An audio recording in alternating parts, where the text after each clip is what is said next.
Estamos enlazados también con el exministro de Salud, Abel Salinas, para seguir conversando sobre esta reglamentación que ya ha otorgado el Ministerio de Salud sobre el uso de la cloroquina y la hidroxicloroquina para el tratamiento del coronavirus, entre otras cosas, respecto a cómo va evolucionando el avance frente al coronavirus.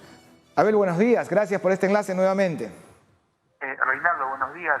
Y como siempre, empezar con un mensaje de tranquilidad, de calma a la población. Las medidas se van ajustando un tanto. Y estos, por ejemplo, estos órdenes de inmovilización, pero eso también obedece en parte al incumplimiento de algunos grupos. En consecuencia, un llamado para que todos acaten en forma uniforme los requerimientos de inmovilización, que es la forma en este momento que tenemos para cortar esa propagación del virus. Perfecto, y bueno, y sobre eso vamos a conversar también en un momento, ¿no? Para conocer cómo va evolucionando esto. E incluso el presidente ha dado algunas cifras que nos gustaría también comentar. Pero por el momento quisiera precisar el tema de la cloroquina e hidroxicloroquina, ¿no? Este uso ya reglamentado por el Ministerio, que a nosotros, yo lo decía hace un momento, nos satisface de manera especial porque hemos sido el primer medio que dio a conocer esta información sobre esta posibilidad y que ahora ya existen resultados, ¿no? Que nos dicen que hay o que resulta bastante útil en el tratamiento del coronavirus. Sin duda, Reinaldo. En realidad estamos enfrentándonos a una enfermedad nueva. Recién estamos cumpliendo 3 meses de conocer el COVID-19 y la investigación va a obligarnos a utilizar algún tipo de medicamentos. Esto no quiere decir que necesariamente van a tener efecto favorable. Sin embargo, sí es bueno, yo también saludo que el Ministerio de Salud participe, y así se ha comunicado el propio ministro de Salud con el director de la OMS, la Organización Mundial de la Salud, para dar a conocer que el Perú se suma a los esfuerzos de investigar y buscar algún tratamiento. Y lo que nos da mucha garantía, en mi concepto, es que investigadores de la talla como el doctor Eduardo Botuso van a estar al frente de eso, y la propia doctora Patricia García, excelente investigadora y que también estuvo en algún momento al frente del Ministerio de Salud.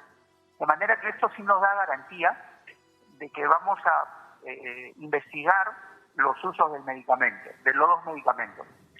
Sin embargo, también hay que ponerlo sobre la mesa. Esto no garantiza, tiene algunos momentos en los que se tiene que utilizar. Hemos estado revisando las normas, sobre todo en los casos hospitalizados, moderados o severos, tienen algunas indicaciones, no tienen indicaciones en menores, en niños menores de 50 años, todavía no está autorizado. Entonces, hay ciertas cosas que hay que estar atentos de lo que puede ocurrir. Tal vez comentar, en el año 2009, en la pandemia de H1N1, uno de los medicamentos que nos arrebatábamos en el mercado por la compra en el mercado farmacéutico era un famoso antiviral, oseltamivir. Y lo usamos en todos los casos prácticamente, inclusive no graves. Al final, la evidencia demostró que no era tan útil. Es cierto que no tenía efectos adversos reales, pero tampoco es que eso es la solución. La solución fue el desarrollo de la vacuna correspondiente. Entonces, me parece muy bueno que el Perú participe. Sin embargo, hay que estar atentos que eso no necesariamente es el tratamiento definitivo. De acuerdo. Ahora, algo que mencionabas en un momento que me considero muy importante, ¿no? Que a investigadores peruanos estén aportando en esta lucha en este caso, contra este nuevo coronavirus, ciertamente desconocido, al que estamos conociendo de a poco. Hay una noticia también muy interesante que nosotros hemos compartido y que nos ha llegado desde Madre de Dios, donde técnicos de un hospital de salud han diseñado una cápsula de aislamiento para pacientes en condición grave. Imaginamos que este tipo de aportes tendrán que ser revisados, ¿no?, rigurosamente, para ver que cumplan con todo lo mínimo necesario, pero ¿cuál es el proceso para que de inmediato se pueda generar una política en el que se tomen estas iniciativas y se puedan poner al alcance de más nosocomios? Sí, en realidad sí hay muchas iniciativas. También hay una norma respecto a la fabricación nacional de mascarillas simples. Ahora, también es cierto que es necesario verificar la rigurosidad de algunos conceptos técnicos para saber, por ejemplo, en el caso de las mascarillas, si es que realmente el material que se va a usar nos va a proteger del contacto o va a evitar que podamos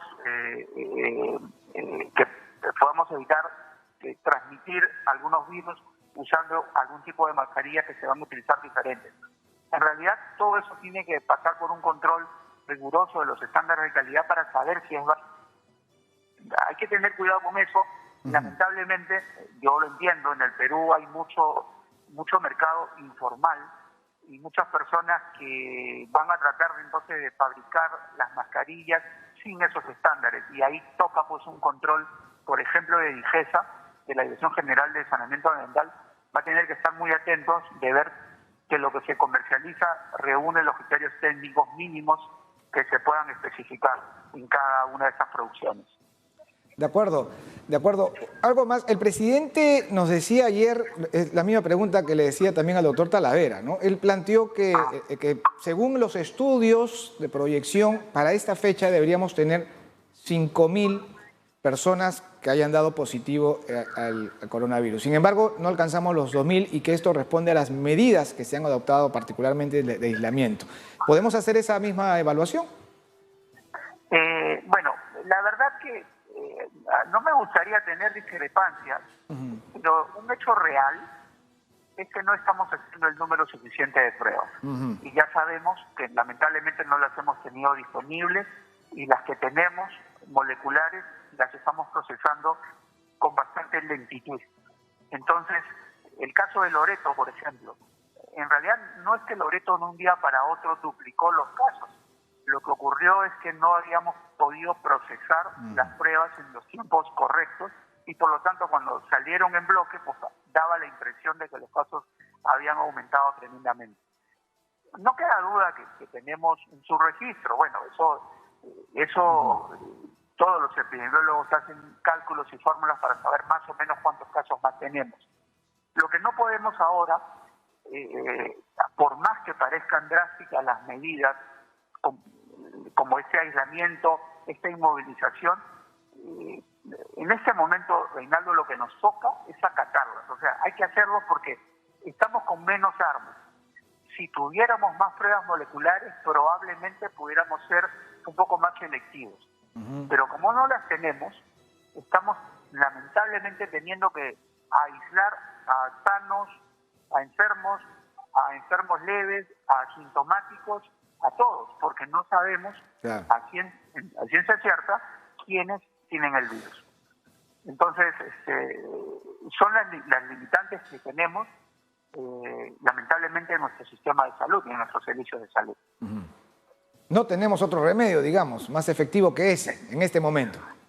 Bueno, sí, yo entiendo. Esto tal vez nos permita hacer un análisis para el futuro de cómo es que tendríamos que repensar el sistema de salud. Aquí algo que obligatoriamente tenemos que hablar pasado esta pandemia va a ser del primer nivel de atención. Es decir, ahí era el lugar donde tendríamos que haber hecho el seguimiento, el registro y seguimiento de todos los contactos.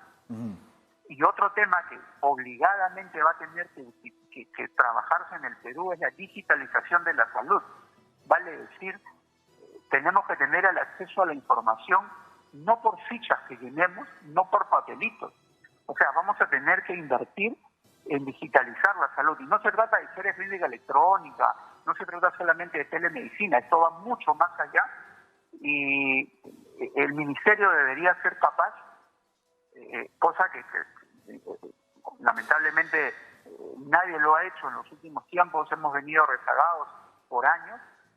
Deberíamos tener la información digital en tiempo real para poder tomar decisiones oportunas.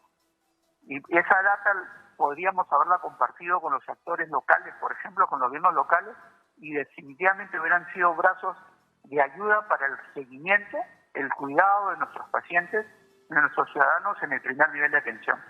Lamentablemente no es una fortaleza del Perú, pero obligadamente será una lección aprendida y pasado esto estoy seguro que será el tema a tratar de todas maneras. Eso es importante, ¿no?